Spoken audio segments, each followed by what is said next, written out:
அம்மா சாப்பிட உட்காந்துட்டிங்களா சர்ச்சுக்கு போயிட்டு வந்து? சர்ச்சுக்கு போயிட்டு வந்த உடனே சரி மூடுறா மணியா 2 ஆக போகுது. அதான் காலையிலே சாப்பிடாம போவோம். இப்போ தான் மதுரம் வந்து சாப்பிட்றோம். குழம்பு சிக்கன் குழம்பு, சிக்கன் வறுவல் ஊற்றி சாப்பிடுங்க. இரு அங்கே ஊற்றிடுறேன். இங்கே தான் முதல்ல ஊற்றுவாங்க. நான் சின்ன பாப்பா இல்லை, அதான் எனக்கு ஃபஸ்ட்டு கொடுப்பாங்க. ஆமாம், இவங்க பெரிய பாப்பா. எங்க இன்னைக்கு ஒரு காமெடி நடந்துச்சு, ஆனால் அது அப்புறமா நான் சொல்கிறேன். பாவம்னு நினைப்பாங்க. எங்கள் அம்மாவை எருமை மாடு துரத்துச்சு.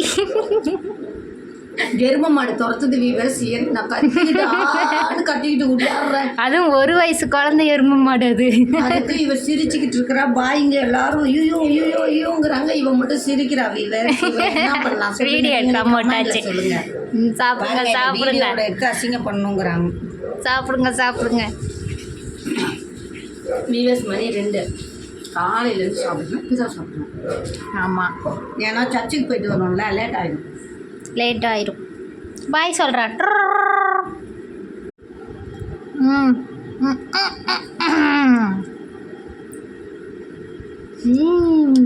வாயில் வச்சோடனே அப்படி சொல்லுவாங்க. நான் மெனுக்கு தான் சொல்கிறேன். சாப்பிடு, மணி ஆகுது. சாப்பிட்றேன்.